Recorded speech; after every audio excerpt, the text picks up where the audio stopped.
pour ce moment que tu nous donnes, que seule ta volonté soit faite. Au nom de Jésus. Amen. Amen. Amen. Nous pouvons nous asseoir. Mission.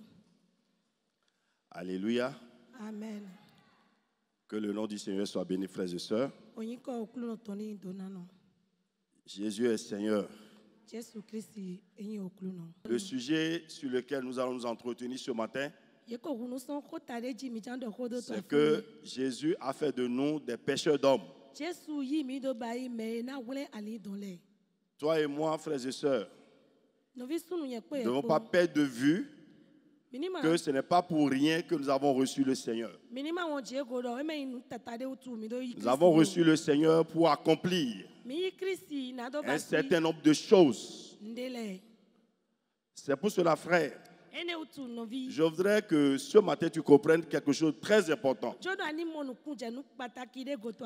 Jésus a déjà tout fait pour nous. Il a déjà tout fait pour nous.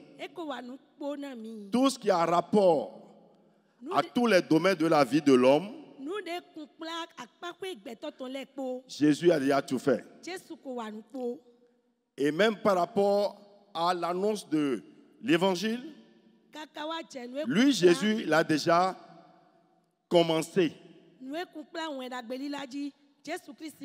Et il nous a remis désormais le commande pour que nous puissions continuer cette œuvre-là. C'est pour cela, frère, ne t'attends pas que Jésus continue d'annoncer l'évangile à tes parents, à tes amis, à tes collègues et tous ceux-là au milieu desquels tu te trouves. Alléluia. Frères et sœurs dans le Seigneur, ne perdons pas de vue cet état de choses. Jésus a déjà tout fait pour toi. Mais la seule chose qu'il ne peut plus faire aujourd'hui, c'est qu'il ne peut plus annoncer l'évangile. C'est à toi et à moi que le Seigneur a confié désormais cette mission. C'est pour cela, frère, nous avons la responsabilité de partager l'évangile. Parce que, frère, le salut ne vient pas de qui que ce soit. Le salut ne vient que du Seigneur Jésus. Et aujourd'hui, les hommes ont besoin du salut. Tes frères, tes soeurs, tes parents, tes amis, tes collègues, ceux-là avec qui tu vis à la maison, ils ont besoin du salut. Ils sont préoccupés par des situations diverses. Mais toi, tu as la solution et tu t'assois sur la solution. Frères et sœurs, nous devons partager l'évangile. Nous devons, ensemble avec d'autres, célébrer le Seigneur. Parce que quand tu auras le temps de leur partager l'évangile et qu'ils auront goûté que c'est bon, ils auront le désir de te suivre également. Comme tu es assis ce matin, ils seront également à côté de toi pour goûter à la bonne nouvelle de l'évangile. C'est pour cela, frères et sœurs, pourquoi nous disons que Jésus a fait de nous des gagneurs d'âme. Nous allons lire le livre de Luc chapitre 5. Luc chapitre 5, nous allons lire à partir du verset 1 au verset 11. Comme Jésus se trouvait auprès du lac de Génésaret et que la foule se pressait autour de lui pour entendre la parole de Dieu, il vit au bord du lac 2 barques, d'où les pêcheurs étaient descendus pour laver leurs filets. Il monta dans l'une de ces barques, qui était à Simon, et il le pria de s'éloigner un peu de terre. Puis il s'assit, et de la barque, il enseignait la foule. Lorsqu'il eut cessé de parler, il dit à Simon: avance en pleine eau et jetez vos filets pour pêcher. Simon lui répondit, Maître, nous avons travaillé toute la nuit sans rien prendre, mais sur ta parole, je jetterai le filet. L'ayant jeté, ils prirent une grande quantité de poissons et leur filet se rompait. Ils firent signe à leurs compagnons qui étaient dans l'autre bac de venir les aider. Ils vinrent et ils remplirent les 2 bacs au point qu'elles s'enfonçaient. Quand il vit cela, Simon-Pierre tomba au genou de Jésus et dit, Seigneur, retire-toi de moi, parce que je suis un pécheur. Car l'épouvante l'avait saisi, et lui et tous ceux qui étaient avec lui, à cause de la pêche qu'ils avaient faite. Il en était de même de Jacques et de Jean, fils de Zébédée, les associés de Simon. Alors Jésus dit à Simon, ne crains point, désormais tu seras pêcheur d'hommes. Et ayant ramené les bacs à terre, ils laissèrent tout et le suivirent. Frères et sœurs dans le Seigneur, ici dans ce passage, nous allons juste comprendre quelque chose de très important. Nous avons vu les disciples, Pierre, Jean et Jacques, qui sont allés pêcher toute la nuit. Ils n'ont pas pu prendre un seul frétin. Alors que Pierre était un pêcheur redoutable. Mais le Seigneur a permis que cette nuit-là, il n'arrive pas à pêcher quoi que ce soit. Alors, au petit matin, le Seigneur leur a apparu. Et il leur a dit, mes petits enfants, vous n'avez rien pêché? Il dit non. Il leur a dit, jette alors le filet ici. Ils ont jeté et voilà que le filet était rempli de poissons. Le filet était rempli de poissons au point où ils ne pouvaient pas à eux seuls retirer le filet des eaux. Ils ont dû appeler d'autres voisins qui étaient à côté, qui viennent les aider. Pierre ayant vu ça, la Bible déclare qu'il a pris peur. L'épouvante l'a saisi. Au point où il a reconnu celui qui lui a parlé. De la même manière, frère, que toi aussi, Dieu fait des merveilles dans ta vie. Alléluia. Je ne crois pas que tu puisses me dire que depuis que tu as reçu le Seigneur n'a rien fait dans ta vie. Non, frère.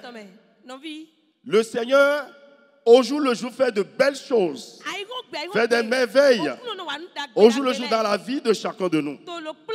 Et ces choses, ce n'est pas pour rien que le Seigneur nous les fait. C'est pour que nous puissions partager avec ceux-là qui n'ont pas encore expérimenté la même chose. Alléluia. Pierre, ayant vu ça, il dit ça, ce n'est pas un homme ordinaire ça. Il dit, retire-toi de moi, Seigneur, car je suis un homme pécheur. Je suis un homme pécheur. Et Jésus va lui dire, ne crains pas, Pierre. Désormais, je fais de toi un pécheur d'homme. Alléluia.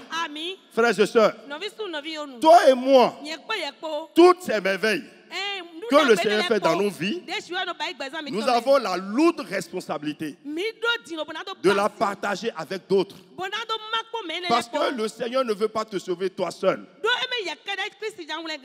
Alléluia. Le royaume des cieux, ce n'est pas pour toi seul, mais c'est pour ton père, c'est pour ta mère, c'est pour ton frère, c'est pour tes cousins, c'est pour tes beaux-parents également.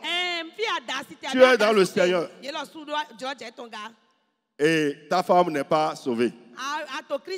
Tu es dans le Seigneur, Ton beau-père n'est pas sauvé. Tu es dans le Seigneur. Et ton frère à la maison n'est pas sauvé. Et tu te contentes de cette position? Non, frère. C'est désagréable. Tu ne peux pas me dire que l'essentiel c'est que toi seul tu sois sauvé.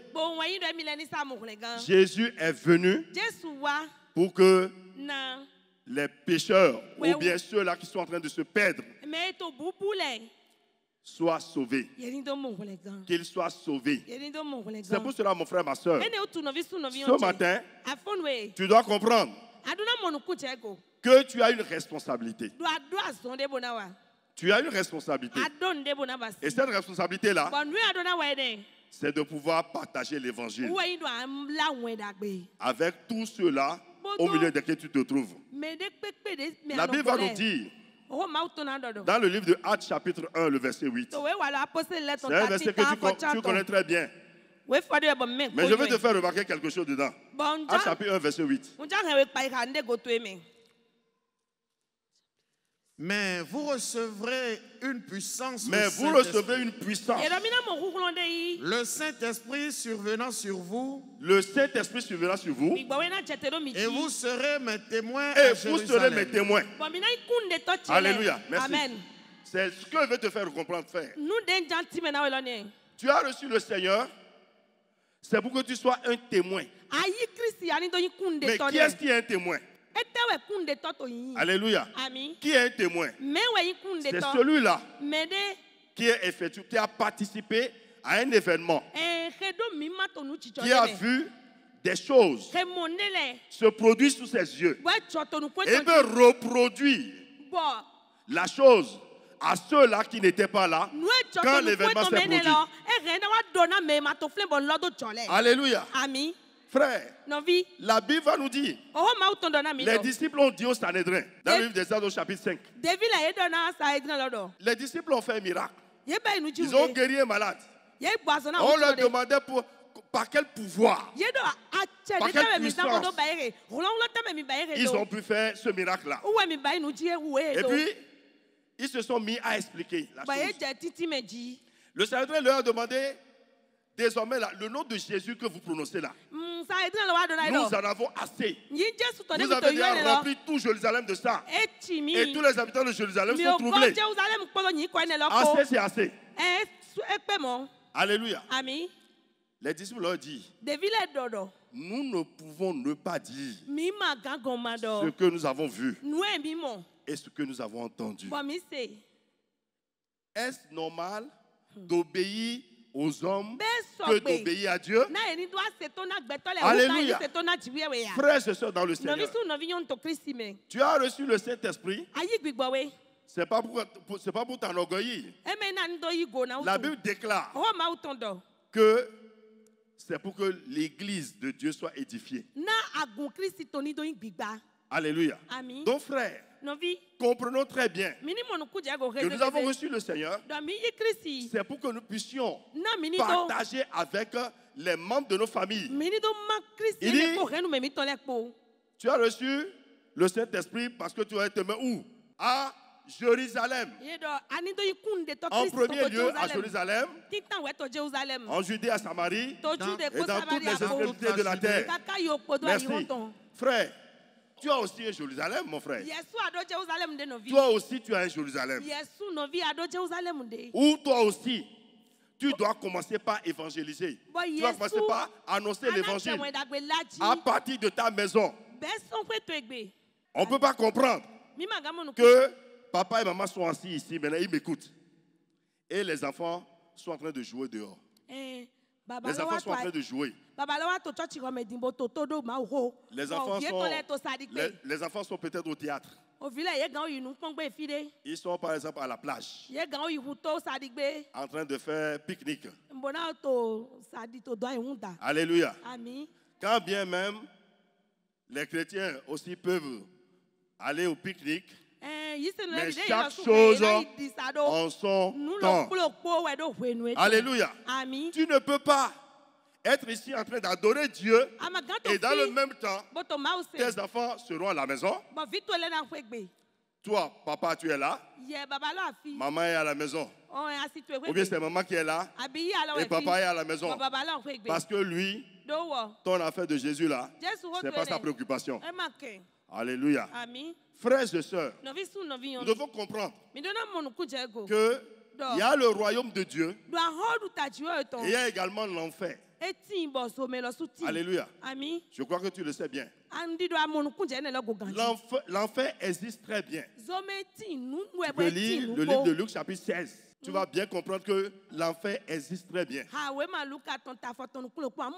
Le riche a compris qu'il y a également l'enfer.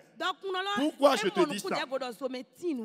Si toi tu es sauvé et tes parents n'ont pas reçu le Seigneur et ils sont morts comme ça, ils vont se retrouver en enfer. Alléluia. Il y a quelque chose de profond dans Luc chapitre 16 là. La Bible nous a montré que nous pouvons, du royaume des cieux, nous pouvons voir ceux qui seront dans l'enfer. Oh. C'est-à-dire que toi là, tu es dans le royaume des cieux, tu es paisible là, et tu vois papa et maman qui sont en enfer. Et le feu est en train de les brûler. Et ils sont en souffrance. Comment tu pourras voir ça? Alléluia. Tu seras très bien dans le royaume des cieux et tes parents sont en enfer, tes amis, tes voisins, tes camarades de classe avec qui tu as collaboré toute la vie sur la terre, tu les vois désormais en enfer, en train de souffrir. Pourquoi? Parce que toi, tu ne leur as pas parlé du Seigneur Jésus.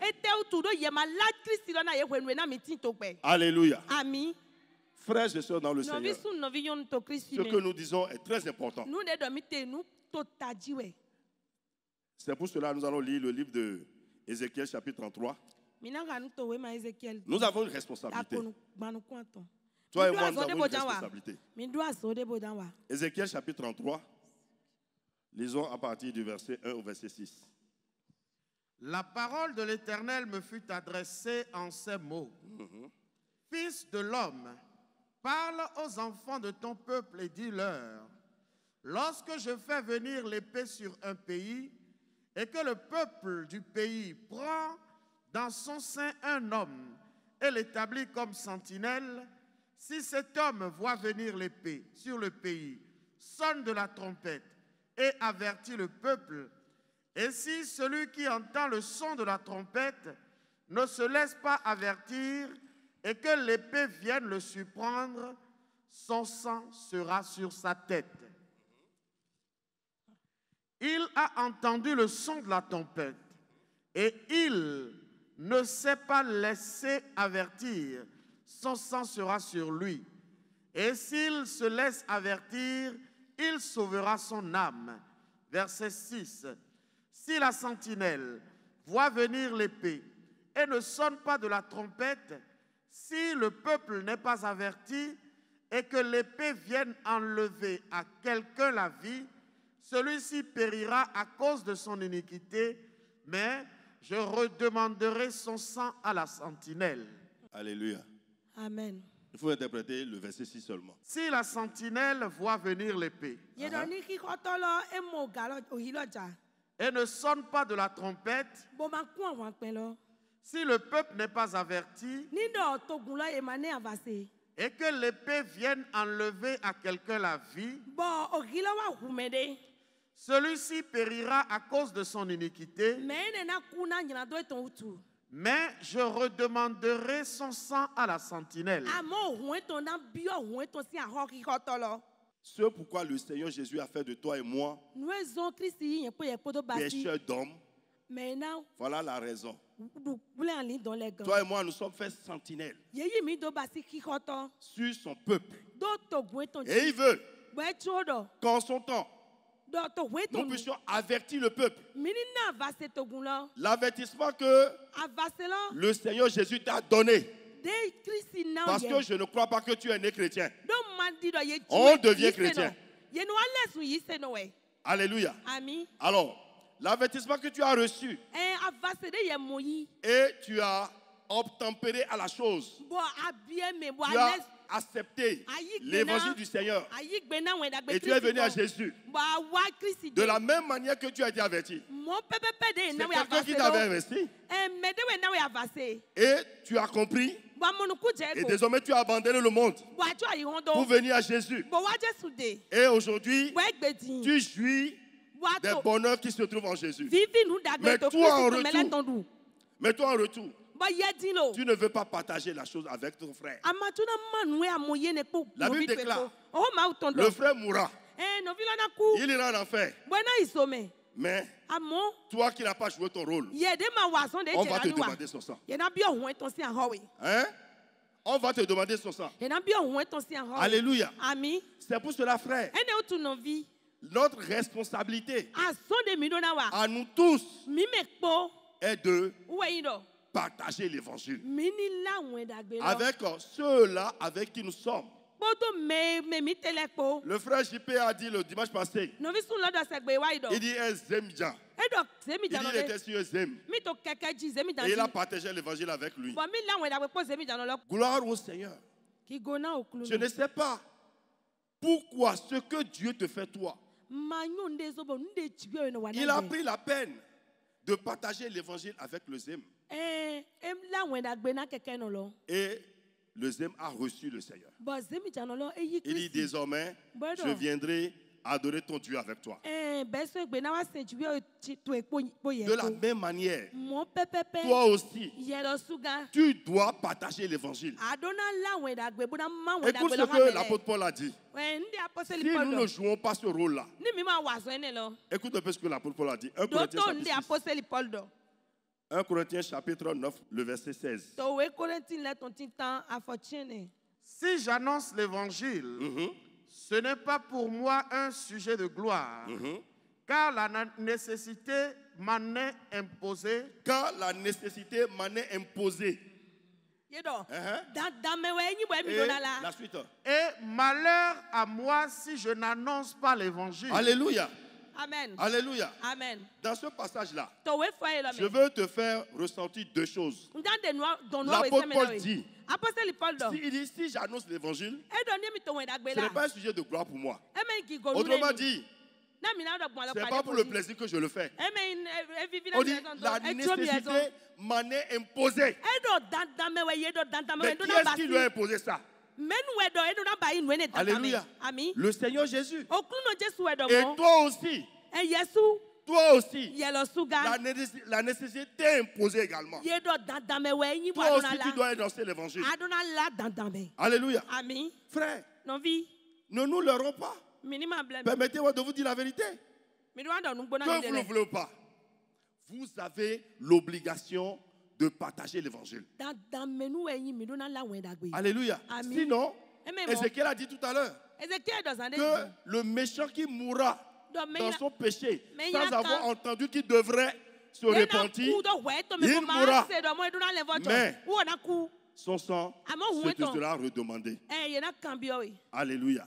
C'est pour cela, frère, ce matin, voilà un peu ce que le Seigneur est en train de nous faire comprendre. Nous devons prendre la peine au jour le jour, ne serait-ce qu'une seule personne, partager l'évangile avec au moins une seule personne. Tu te dis par exemple, mais je ne sais pas ce que je dois dire. Tu ne sais pas ce que tu dois dire. Toi, avant que toi tu ne viennes ici là, celui qui t'a prêché, qu'est-ce qu'il t'a dit? Alléluia. Amen. Alléluia. Amen. Qu'est-ce qu'il t'a dit? Toi aussi. Répète ce qu'il t'a dit seulement à quelqu'un d'autre. Alléluia. Amen. Moi, je ne peux pas te partager mon témoignage tel que tu me vois là. Moi là, personne ne m'a prêché l'évangile. C'est Jésus lui-même qui m'a pris. C'est lui-même qui est venu me voir. J'étais un chrétien céleste. Dans ma robe. Et je dansais. Alléluia. Quand il s'est révélé à moi, il m'a dit, ce jour-là, toutes les fois que je prêche quelque part, je rappelle tout ça. Simon, il a appelé bien mon nom. Il dit Simon. 2 fois. Et après ça, il dit, écoute bien ce que... Regarde là où tu es. Regarde là où tu es. Il dit, même les dignitaires là, ils se contredisent entre eux. Je n'ai pas beaucoup de temps. Ils se contredisent entre eux. C'était au sujet d'une bougie qu'on devait allumer après le culte. D'habitude, c'est après le culte. Mais ce jour-là, un autre est venu. Il dit, c'est au cours du culte qu'on doit allumer la bougie. Et seulement ça suffit pour que le Seigneur puisse me sortir de ce lot. Alléluia. Il dit, écoute bien ce que les dignitaires sont en train de... Dans quelle confusion te trouves-tu? Hein? Quand j'ai entendu, j'ai regardé derrière. Je n'ai vu personne. J'ai entendu une voix quand même. Ok. J'ai fait marche arrière comme ça. Et je me suis retiré. Et je me suis déshabillé. J'ai mis ma soutane sous mon cou. Et puis je suis resté sur place jusqu'à la fin du culte. Et depuis ce jour-là, le Seigneur a mis sa main sur moi. Alléluia. Frère, comprenons une seule chose. Ce que le Seigneur fait pour nous dans sa maison, ce n'est pas à garder pour nous seuls. Non, il faut partager ça. Il faut partager ça avec d'autres frères. Parce que beaucoup sont ceux-là qui souffrent aujourd'hui. Et ils ont besoin d'écouter l'évangile. Parce que le salut ne se trouve en aucun autre. C'est uniquement en Jésus. Il faut juste leur dire ça. Frère, ou bien ceux-là qui partagent leurs difficultés avec toi, dis-leur que c'est en Jésus qu'il y a la solution. Ça là seulement te suffit. Jésus vous a aimé. C'est pour cela qu'il est venu. Il est mort sur la croix. Le 3e, il est ressuscité. Et il nous a donné le pouvoir, la puissance du Saint-Esprit. Nous avons lu ça tout à l'heure. Quand le Saint-Esprit vient sur toi, désormais, Jésus te fait un de ses témoins pour que tu puisses aller témoigner de lui. C'est pour cela, frère, nous ne serons pas trop longs. Je crois avoir rempli ma mission. Parce que ce jour-là, quand tu vas te retrouver devant le tribunal de Dieu, et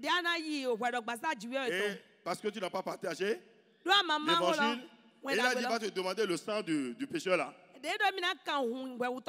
vas dire non. Non, comment vous pouvez me... Moi, je suis chrétien, non? Je suis chrétien. Je suis de la mission source de vie.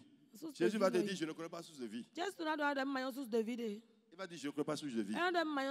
Ce que je connais, c'est que tu devais annoncer mon amour. L'œuvre que j'ai accomplie à la croix. Pour celui-ci-là. Celui-là qui est dans le feu aujourd'hui, tu n'as pas fait ça. Frère, il faut que tu partages l'évangile. La Bible déclare que si tu as un procès, ne te fais pas de la peine pour dire ce que tu vas dire là-bas. Le Saint-Esprit va te donner les paroles. Ce que je suis en train de te dire ce matin, ce que je suis en train de te dire maintenant là, si je te donne ma note ici maintenant, tu vas voir qu'il n'y a pas tout dedans. C'est le Saint-Esprit qui me convainc à dire ce que je suis en train de te dire. C'est exactement la même chose que toi aussi tu feras. Alléluia. Il y a la joie au ciel quand un pécheur se repent sur la terre. Luc chapitre 15, verset 7 et 10. De même, je vous le dis, il y aura plus de joie dans le ciel pour un seul pécheur qui se répand que pour 99 justes qui n'ont pas besoin de repentance. De même, je vous le dis, il y a de la joie devant les anges de Dieu pour un seul pécheur qui se répand. Alléluia. Amen. Alléluia. Amen. Que le nom du Seigneur soit béni. Alléluia. Amen. Amen. Quand un pécheur se repent sur la terre, il y a la joie au ciel. Il y a la joie au ciel. Frères et sœurs dans le Seigneur, nous avons bien compris le message. Que le nom du Seigneur soit béni. Amen.